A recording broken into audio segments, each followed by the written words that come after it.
L'Algérie est le pays invité d'honneur de la deuxième édition du Salon international de la santé Kenya Expo 2023. Le Premier ministre a profité de cette cérémonie d'ouverture pour parler de la profondeur des relations entre le Mali et l'Algérie. Il a surtout insisté sur le rôle que ce pays voisin a joué pour le retour de la paix au Mali. Nous l'écoutons au micro de notre reporter Mamari Kone. Vous savez, au Mali, quand vous parlez de l'Algérie, on pense à plusieurs choses. D'abord à la guerre d'indépendance de ce pays. Ensuite, à la paix au Mali. La quasi-totalité des accords pour ramener la paix au Mali ont été signés en Algérie. Malgré que ceux qui nous imposent ce terrorisme, ils viennent toujours de l'extérieur.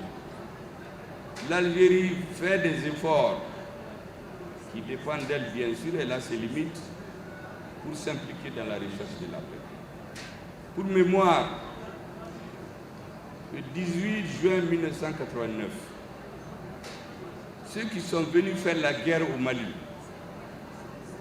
ils ont égorgé un chef d'arrondissement, égorgé sa femme qui était enceinte, égorgé les militaires, égorgé les prisonniers.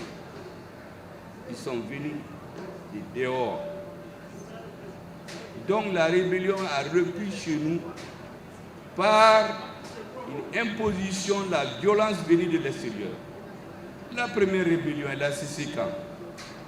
Lorsque l'armée malienne s'est imposée, je ne parle pas des exactions, il y aura un autre moment pour en parler, mais l'Algérie a remis au gouvernement malien l'un des fauteurs de troubles qui a voulu se réfugier en Algérie, croyant avoir des complicités pour continuer à déstabiliser le Mali. Or, nous savions très bien que l'indépendance de l'Algérie était fondamentale pour les Maliens.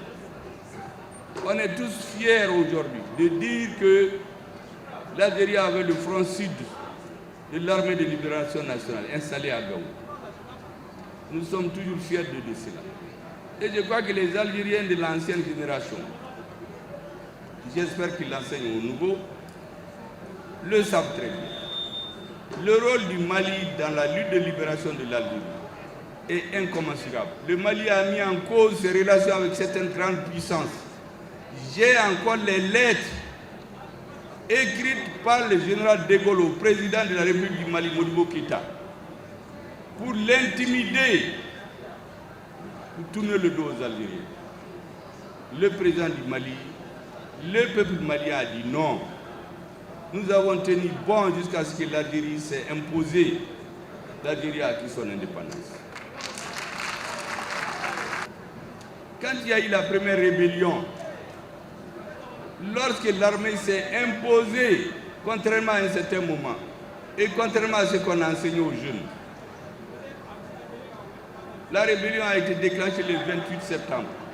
Le 29 septembre, ils sont allés égorger des militaires, tuer des militaires qui étaient en vie. Donc des actes terroristes, des symboles de l'État. Et les hommes qui ont fait ça sont venus de l'extérieur.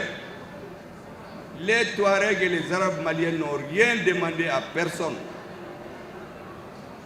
C'est à l'issue de formation idéologique d'une réunion préparatoire qui s'est tenue à Homs en 1980 qu'on a défini la stratégie de partition du Mali. Et c'est des gens qui sont venus nous imposer la violence. Mais l'armée a pris ses responsabilités. En 3 mois, la rébellion a su qu'elle ne peut pas gagner la guerre. Et on a dit d'aller aux négociations. Parce que nous sommes conscients que la guerre ne peut rien régler. Mais ces négociations sont tenues. C'est l'Algérie qui a offert, là où les Maliens se sont retrouvés, les premiers accords de Tamanrasset. C'est un débat qui a duré 6 heures de temps. De 6 heures du matin à 3 heures, les Maliens se sont entendus, ils ont signé un accord.